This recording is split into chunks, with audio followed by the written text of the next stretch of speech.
Scientific method यानी एक organise method है जी। मैं यूं बात कर सकता हूं कि हम ये कहते हैं कि लाइट जो है वो एक स्ट्रेट पाथ में, एक स्ट्रेट लाइन में मूव करती है। अगर ये बात मैं कर रहा हूँ, ये एक अगर लॉ है, तो इसको मैंने किस बेस के ऊपर लॉ कह दिया? अगर हम इस बात को समझें, इसकी तहकीक करें, तो सबसे पहले तो बात होती है ऑब्जर्वेशन से। यानी मैं अगर कोई बात सोच रहा हूँ नेचुरल फिनोमेना के हवाले से, तो मैं पहले कोई चीज़ ऑब्जर्व करूंगा खुद। और जब मैं ऑब्जर्वेशन करता हूँ, मैंने जो ऑब्जर्व किया इस तरह से किया कि मैंने जो है सूरज की रोशनी, यानी सूरज की रोशनी आ रही थी और मैंने इसके सामने जो है अपने साए को देखा। मैंने देखा कि मेरा साया जो है वो एग्जैक्ट, उसमें जो शेप है वो बिल्कुल हू बहू इसी तरह है जैसे कि मेरी, यानी हम कह सकते हैं कि बॉडी स्ट्रक्चर। तो अब वो साया इस तरह का क्यों बना? यानी अगर हम इस क्वेश्चन का, या अगर मैं कोई बॉल देखता हूँ, बॉल पड़ी हुई है और इसके ऊपर कोई लाइट पड़ रही हो, तो इसका साया राउंड क्यों आ रहा है? या कोई लैंप है, तो लैंप का अगर बनावट कुछ इस तरह से है, या चलें कोई इस तरह से गिलास पड़ा हुआ, तो इसका साया गिलास नुमा ही क्यों होता है? अब वो इन सारे क्वेश्चन से जब हमने एनालिसिस किया, तो हमने देखा कि अच्छा, इसका मतलब है कि रुकावट, रोशनी इस तरह से आ रही थी, इस तरह से आ रही थी बीम ऑफ लाइट, और मैं इसके आगे आ गया। तो यहाँ पर जितना कि मैं खड़ा था, जो हिस्सा जिसके ऊपर लाइट नहीं आई, उसका शेडो यहाँ पर नहीं बना। बाकी हिस्सा जो है, यानी वो शेडो हमें क्या होता है, बेसिकली वो एम्प्टी स्पेस होता है जहाँ पर रोशनी नहीं आई, और बाकी जगहों पर रोशनी आ रही। इसका मतलब वो चीज़ जो है वो मेरे साए के तौर पर मेरे सामने आ गई। या बॉल थी, तो बॉल, जहां तक बॉल ने एरिया कवर किया हुआ था, वो लाइट उसमें से गुजर नहीं सकी, तो वो उधर जो है रोशनी नहीं आई, इसलिए वो थोड़ा सा वहां पे मध्यम है, और बाकी जो है वो रोशनी है। तो ये हमें एक प्रोमिनेंट हो जाता है। अब ये इस ऑब्जर्वेशन से मुझे, जब मैंने सोचा, तो मैंने जो एक नतीजा निकाला, हाइपोथेसिस जिसे हम कहते हैं, हाइपोथेसिस जो निकाला वो ये निकाला कि जो लाइट है, क्योंकि हम लाइट के हवाले से, लाइट थी तो ये यानी शेडो बन रहा था। अगर लाइट ना होती, फर्ज कर रात में अगर हम निकलते हो, कोई सूरज की या चांद की रोशनी भी ना होती, तो फिर हमें कोई शेडो अपना नजर ना आता। तो इसका मतलब ये हुआ कि लाइट की वजह से, तो हमने ये कहा कि ये असल में लाइट की प्रॉपर्टी है कि लाइट जो है वो स्ट्रेट पाथ में मूव करती है। ये मैंने एक हाइपोथेसिस निकाल लिया। अब जब मैंने ये बात की, तो हमने इस पर जब सोचा कि आया ये बात दुरुस्त भी है या नहीं, तो इसको अब वेरीफाई भी करना है। यानी हमने तो सिर्फ इस बात पे अंदाजा लगाया ना कि अगर फर्ज करें बेंडिंग होता उसका पाथ, तो शायद ये इधर से इधर निकल जाती, ये लाइट इधर से इधर निकल जाती, या कहीं ऊपर से इधर आ जाती, यानी ये एरिया यहाँ से रोशन हो जाता, मैं बेशक इसके आगे आ जाता लैंप के आगे, तो तब भी मेरा साया ना बनता। इसका मतलब इसकी जो मेन वजह है वो यही है कि लाइट स्ट्रेट पाथ में मूव करी। लेकिन अब हमने इसको, चूंकि एक मैंने कहा था ऑर्गेनाइज वे होता है साइंटिफिक मेथड, तो हमने इसको अब क्लियर करना है। तो हम ये फिर एक और स्टेप बनाते हैं जी, थर्ड कोई एक्सपेरिमेंट भी चेक करते हैं, जो कि एक ऐसा एक्सपेरिमेंट डिजाइन करते हैं जिसमें कि जो हमें शक्कु शुबहात होते हैं कि वाकई अगर ऐसा हो तो ये बात शायद गलत हो जाए।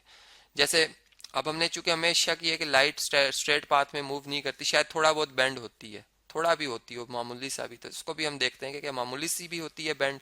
तो हमने एक एक्सपेरिमेंट डिजाइन किया। हमने क्या किया कि एक टॉर्च ली या कोई लैंप लिया। चलें इधर में एक, यहाँ से ये टॉर्च को मैं शो कर देता हूँ, ये इसका बल्ब है जी यहाँ पर, और ये रोशनी सी निकल रही है, ठीक है। अब क्या है कि हम क्या करते हैं, यहाँ पर जो है इसके पाथ में, यानी एक बीम ऑफ लाइट ऐसे हमें नजर आ रहा है जाता हुआ, ठीक है, ये इसका पाथ है। अब हमने क्या करना है, इस पाथ के आगे जो है रुकावटें रखनी है। हम यूं करते हैं कि एक कार्डबोर्ड लेते हैं जी, एक लकड़ी का या एक गत्ते का पीस लिया हमने। गत्ते का पीस, चले यहाँ पर जरा मैं कोशिश करता हूँ कि जरा सही सा बने। इस तरह से एक गत्ते का पीस लिया और उसमें एक यहाँ पर होल रखा। हमने देखा कि जो होल से जो रोशनी टकराई वो तो पास कर गई, यानी जो होल में से पास हो रही है वो आगे निकल गई है, लेकिन बाकी जो है वो, यानी वो इस कार्ड से आगे ना निकल सकी। इसको मैं एम्प्टी कर देता हूँ, ब्लैक कर देता हूँ। अब ये इस तरह से ये होल से पास कर रही है, ठीक है।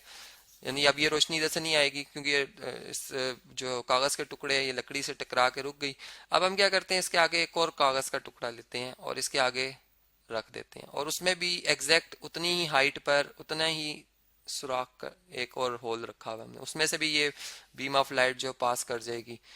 अब अब हम क्या करते हैं, एक्सपेरिमेंटली हम एक और कार्डबोर्ड लेते हैं, जो कि जिसमें के जो होल हमने रखा हुआ एक सुराख, वो उसको थोड़ा सा इन वाले जो हमारे पास सुराख थे इनसे थोड़ा सा इनकी पोजीशन बदल देते हैं। तो क्या होगा कि जब लाइट यहाँ पर आएगी इस कार्ड से टकराएगी तो यहाँ से अब वो आगे नहीं पास करेगी।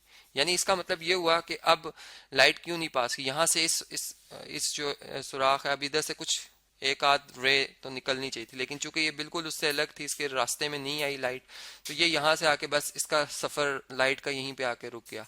तो इसका मतलब ये हुआ कि हमने सिर्फ जो एक स्ट्रेट पाथ था, यानी हम जानते हैं कि दो पॉइंट्स को मिलाने से अगर डायरेक्ट ज्वाइन कर दें एक स्ट्रेट लाइन बनती है, और हर पॉइंट को आपस में इतना क्लोज कर दिया जाए point two point point two point कि हमें पॉइंट्स को पॉइंट नजर ना आए बल्कि एक लाइन ही नजर आए, तो उस हिसाब से अगर हम देखें तो हमने यहाँ पर वो पॉइंट थोड़े से उनका माइक्रोस्कोपिक व्यू लिया, यानी उन पॉइंट्स को मैंने दूर दूर कर दिया ताकि मैं उन कार्डबोर्ड की शक्ल में उन्हें देख सकूं। तो मैंने देखा कि जब मैंने पॉइंट्स को थोड़ी सी उनकी पोजीशन लाइन से नहीं, जैसे हम कहते हैं कोलिनियर और नॉन कोलिनियर, तो ये पॉइंट इस लाइन पर नहीं आ रहा है, इसका मतलब लाइन भी इसमें से पास नहीं कर रही, ये पॉइंट बाहर हो गया। इससे ये बात साबित हो रही है कि जो लाइन है वाकई, जो लाइट है वो वाकई स्ट्रेट पाथ में मूव करती है। यानी ये बात तो हमने एक्सपेरिमेंटली जो है वो साबित कर ली कि लाइट का पाथ जो होता है वो स्ट्रेट होता है। अब इसके बाद यानी यहीं पे बात खत्म नहीं हो जाती, अब एक्सपेरिमेंट के बाद जो है वो थ्योरी यानी बनती है, यानी थ्योरी बन गई जिसको जो कि काफी हद तक जो अपने पीछे एक सॉलिड रीजंस रखती है। यानी जैसे आइंस्टाइंस की एक थ्योरी है जो कि मशहूर है, लेकिन जारी बात है उसको भी अगर किसी ने चैलेंज करना है तो उसको भी कोई ऐसा एक एक्सपेरिमेंट डिजाइन करना होगा जो कि फिर उसके आइंस्टाइंस के एक्सपेरिमेंट से ज्यादा एडवांस हो।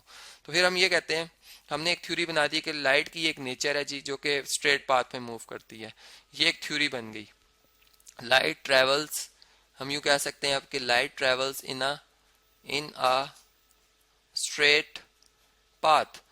लेकिन अभी हम इसको लॉ नहीं कह सकते, यानी एक लाइट का एक असूल होता है जी हमेशा कहीं भी लाइट होगी तो ऐसी ही नेचर होगी, ये अभी हम इसको ऑल यानी लाइट्स की किसी भी सोर्स के ऊपर अप्लाई अभी नहीं कर सकते। यानी ऐसा भी हो सकता है कि मैंने सन की बात की ऐसी कोई हम या कोई टॉर्च की बात की है, मैं कहता हूँ कोई ऐसी एक नई हम सोर्स लाइट की इजाद कर लें जिसमें से लाइट स्ट्रेट पाथ में पास ना कर सके, ये भी हो सकता है। तो प्रिडिक्शन फिर इसके बाद एक होती है, यानी प्रिडिक्शन बेसिकली यही होती है कि क्या आइंदा मुस्तकबिल में कोई ऐसी चीज बन सकती है जो कि इस बात को चैलेंज कर सके। तो प्रिडिक्शन में हम एक नया जो है वो एक्सपेरिमेंट डिजाइन करते हैं। हमने कहा हम इसमें दो बातें कर सकते हैं। हमने जो अगर हम इस कार्ड की एग्जांपल लें तो मैंने कार्ड जो है वो एक यानी एयर से पास किया था, यानी अगर आप देखें तो उसका जो पाथ था लाइट का पास होने का वो एयर था। अब मैं कहता हूँ अगर मेरे पास कोई वाटर हो या कोई प्रिज्म हो, अगर मैं प्रिज्म के अंदर भी देखता हूँ, इस तरह से प्रिज्म होता है जी, अगर आप देखें आपने अक्सर देखा होगा, तो अगर हम प्रिज्म को देखें तो क्या प्रिज्म की भी क्या यही नेचर होगी? जी बिल्कुल।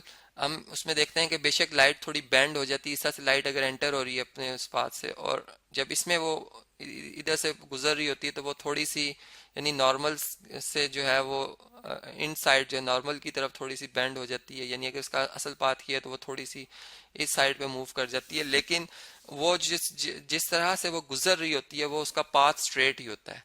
इसका मतलब कि लाइट कोई भी मीडियम हो, मैं यूं कह सकता हूँ या एक प्रिडिक्शन के बाद ये बात कर सकता हूँ कि कोई भी मीडियम हो, कोई भी सोर्स हो, लाइट जो है हमेशा स्ट्रेट पाथ में ही मूव करेगी। तो इसका मतलब कि प्रिडिक्शन जब ओके हो जाए, आपने हर हर पहलू से इस बात को सोच लिया, तो अब वो जो आपकी थ्योरी थी वो एक लॉ का नाम बना लेगी। यानी अब हम कह सकते हैं कि लॉ है, एक असूल है कि लाइट जो है वो एक स्ट्रेट पाथ में मूव करती है, light travels in a straight path.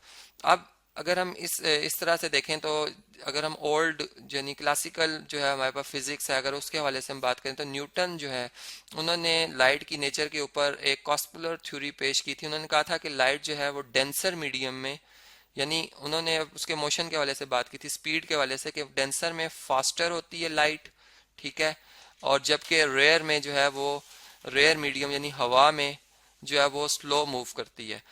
ये कॉस्पुलर थ्योरी ऑफ यानी नेचर हम कह सकते हैं लाइट की थी।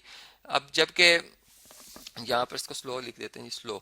लेकिन जब इसके बाद वेव नेचर ऑफ थ्योरी जो कि आइंस्टाइंस की थ्योरी ऑफ जो हमारे पास क्वांटम थ्योरी ऑफ हम कह सकते हैं आइंस्टाइन है, उसमें उन्होंने बात की, उन्होंने प्रूव किया एक्सपेरिमेंटली कि ये बात गलत है जी, कि एयर में जो हमारे पास लाइट है उसकी स्पीड क्या हो जाती है, फास्टर, यानी स्लो नहीं होती बल्कि क्या हो जाती है जी, फास्टर हो जाती है, और इसी तरह जो डेंसर मीडियम जैसे कोई पानी हो या कोई गिलास वगैरह हो, प्रिज्म हो, तो उसमें इसकी स्पीड जो है वो स्लो हो जाती है।